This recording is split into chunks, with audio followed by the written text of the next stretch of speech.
Pangeran yang tampan. Dia sedang memakai lipstik yang cerah. Pada saat yang sama dia menggambar garis biru di bawah matanya. Dia mengaplikasikan lapisan kapur. Dia menggambar tahi lalat tambahan. Lalu dia memakai wig. Matanya sangat tajam. Wajah yang tampan. Sikapnya tenang. Tapi selain dari penampilannya yang tampan, dia memiliki semangat batin yang ganas. Pada malam hujan lebat dan angin, seorang tamu tak diundang datang ke kastil. Dia memohon pada pangeran untuk memberinya perlindungan dari hujan. Untuk membalas rasa terima kasih sang pangeran, wanita tua ini akan memberi sang pangeran bunga mawar. Sang pangeran memegang bunga mawar. Matanya mencemooh menatap wanita tua itu. Sang pangeran melemparkan bunga mawar ke tanah. Dia mengejek wanita tua itu. Dia bilang wanita itu tidak punya hak untuk berlindung dari hujan di kastil ini. Wanita tua itu memperingatkan sang pangeran, jangan menilai orang dengan melihat wajah, karena kecantikan sejati ada di dalam jiwa. Pangeran itu masih mengusir wanita tua itu. Pada saat ini, wanita tua itu tiba-tiba berubah. Wanita tua itu berubah menjadi seorang penyihir yang sangat cantik. Sang pangeran berlutut dan memohon pengampunan. Tapi sudah terlambat. Demi menghukum sang pangeran, penyihir mengubahnya menjadi binatang buas. Dan yang lainnya berubah menjadi barang-barang rumah tangga. Semuanya akan selamanya terkunci di kastil ini. Dan kastil ini disegel dengan sihir yang sangat kuat. Itu akan selamanya berada dalam kegelapan dan es. Karena ingin mematahkan kutukan ini, pangeran terpaksa tinggal di mawar. Sebelum kelopak bunga mawar terakhir mati, dia harus menemukan cinta sejatinya. Jika tidak, pangeran tidak bisa kembali dari bentuk hewan menjadi manusia selamanya. Beberapa tahun telah berlalu. Pangeran tidak punya harapan lagi. Siapa yang akan jatuh cinta dengan si buruk rupa pada akhirnya? Harapan berubah menjadi keputusasaan dan kemarahan. Dia membenci bunga mawar ini. Dia juga membenci orang yang menyukai bunga mawar. Suatu hari seorang lelaki tua melewati kastil. Dia ingin memetik bunga mawar putih untuk diberikan kepada putrinya. Kemudian dia ditemukan dan ditangkap oleh si buruk rupa. Kuda naga putih ketakutan dan berlari dengan liar. Ini berjalan tanpa henti ke rumah. Pertama, kuda putih menyesap air untuk mendapatkan kekuatan. Putri lelaki tua itu menemukan bahwa ayahnya tidak ada di rumah. Dia segera menunggangi kuda naga putih ke tanah es dan salju. Gadis itu mengambil sebuah tongkat kayu. Gadis itu memasuki kastil. Dia memegang lilin. Lalu dia berjalan 666 langkah untuk menemukan ruang tahanan ayahnya. Pada saat ini, si buruk rupa tiba-tiba muncul. Gadis itu juga sangat berani. Dia mengambil lilin dan masuk. Ini adalah pertama kalinya si cantik dan si buruk rupa bertemu. Si cantik dan si buruk rupa membuat janji. Si cantik akan menggantikan ayahnya. Dia menerima hukuman yang dibawa mawar putih ini. Si cantik cuma takut dikurung di sini seumur hidup. Dia juga tidak bisa membiarkan ayahnya menderita di sini. Tapi sekarang, lilin di atas pintu membuka pintu. Lilin dan jam membawa si cantik pergi melalui koridor. Mereka membawanya ke kamar sang putri. Ada juga lemari pakaian dan plafon yang bisa bicara. Mereka memberitahu si cantik, kastil ini tidak perlu memenjarakannya. Yang dibutuhkan adalah pemilik kastil. Ingatlah, tetap hangat, lembut dan sopan, ramah, kemari dan tersenyum. Bisakah kamu datang untuk makan malam bersama? Kamu mengunci aku di sini, tapi kamu masih ingin makan malam denganku. Jangan bermimpi. Si buruk rupa tidak tahan dengan tanggapan ini.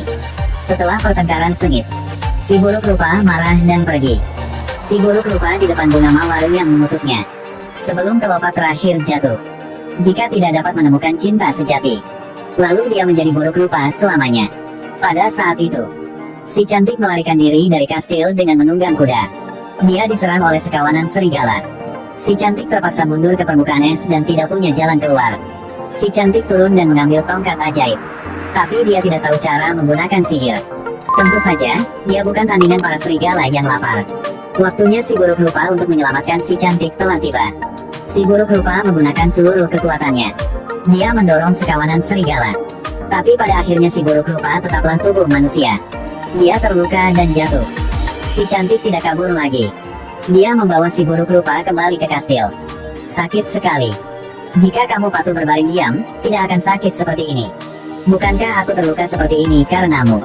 Bukankah kamu mengunci aku itu sebabnya aku melarikan diri? Berdebat mungkin adalah awal dari cinta. Sama seperti kehidupan cinta kita di SMA. Mungkin sudah jatuh cinta. Setelah itu, Si cantik dan si buruk rupa mengerti bahwa mereka ada cerita yang sama. Mereka kehilangan ibu ketika mereka masih muda. Ini juga dianggap sebagai titik umum antara keduanya. Ini membawa mereka lebih dekat bersama. Tapi dekatkan jarak antara kalian berdua. Pasti hobinya yang sama. Mereka berbicara tentang Romeo dan Juliet. Tapi menurut si buruk rupa itu, dibandingkan jatuh cinta tanpa bersama, dia punya banyak buku bagus. Si buruk rupa membawakan si cantik ke ruang bukunya. Ini tidak bisa dipercaya. Jika kamu menyukainya, aku akan memberikan semuanya kepada kamu. Ada gadis yang tidak bisa digoda dengan uang. Tapi kamu harus punya uang untuk membeli begitu banyak buku. Mereka makan malam bersama. Mereka menyaksikan salju bersama di jembatan yang rusak. Mereka berkuda bersama. Si cantik mulai terasa. Ada sedikit manisnya. Ada sedikit kelucuan. Si buruk rupa itu kasar, jahat dan pemarah. Sekarang dia menjadi lembut. Dia jatuh cinta. Ada gempa. Tapi di sini, ayah si cantik pergi ke desa. Dia memberitahu penduduk desa bahwa putrinya diambil oleh si buruk rupa. Dia meminta bantuan penduduk desa. Tapi sang tiran mengatakan itu adalah doktrin yang jahat. Memanggil semua orang untuk memasukkannya ke rumah sakit jiwa. Waktu untuk menguji cinta telah tiba. Ada pangeran tampan sekali. Pria itu, sekarang, memotong rambut panjangnya dan cakar panjang, lalu memoles tanduk melengkung, dan mengaplikasikan lapisan kapur. Riasan si buruk rupa ini bertujuan untuk menggunakan kelucuan untuk mengejar si cantik. Mereka perlahan memasuki lantai dansa. Tepat saat ini, ada sedikit takut.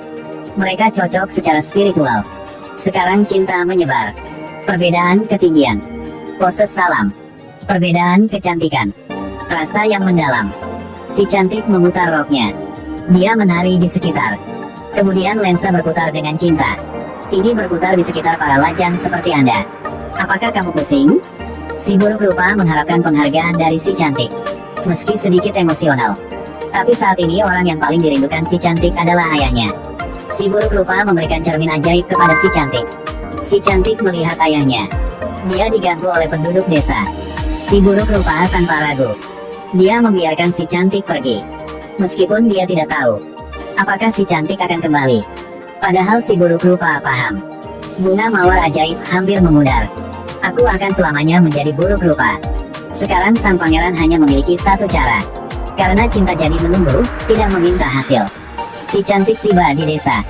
Dia membuktikan ayahnya tidak gila. Orang-orang melihat si buruk rupa di cermin. Di bawah pesona tiran yang menakutkan, si cantik ditangkap di kereta kuda.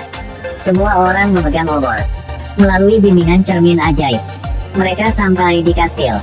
Pertempuran yang tak terhindarkan di sini. Sang ayah menggunakan jepit rambut untuk membuka kunci dengan mudah. Si cantik menunggangi kudanya menuju kastil.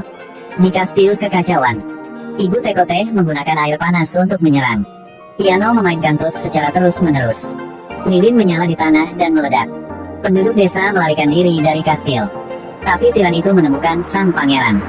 Dia melepaskan tembakan dari belakang pangeran. Sang pangeran kehilangan akal. Dia tidak ingin membunuh, dia hanya bisa melarikan diri. Karena menyelamatkan si buruk rupa. Si cantik menjatuhkan pistol di tangan si tiran. Si buruk rupa tahu si cantik kembali. Dia tidak lari lagi. Dia berlari kembali. Karena tiran itu bukan lawannya. Snack pangeran yang baik hati menyelamatkan hidupnya. Tanpa diduga, dia melepaskan tembakan di belakang sang pangeran. Si buruk rupa sama sekali tidak menyadari bahaya di kakinya. Setelah memuat peluru terakhir, tiran itu puas dirinya. Pada akhirnya dia tidak memiliki akhir yang baik. Kelopak bunga mawar terakhir jatuh. Si cantik memeluk sang pangeran yang sudah meninggal. Dia mengatakan 3 kata. Aku cinta kamu. Penyihir menerima untuk mematahkan mantra. Dapatkan kelopak bunga mawar untuk mewakili cinta sejati. Itu mengelilingi sang pangeran. Inilah kekuatan cinta sejati. Si cantik dan sang pangeran hidup bahagia selamanya. Penulis asli The Lord of the Rings, Tolkien pernah berkata, dibandingkan dengan anak-anak, orang dewasa membutuhkan lebih banyak kenyamanan dari dongeng. Karena akhir dongeng yang sempurna dapat memberikan kenyamanan lebih bagi orang dewasa dalam kesulitan hidup.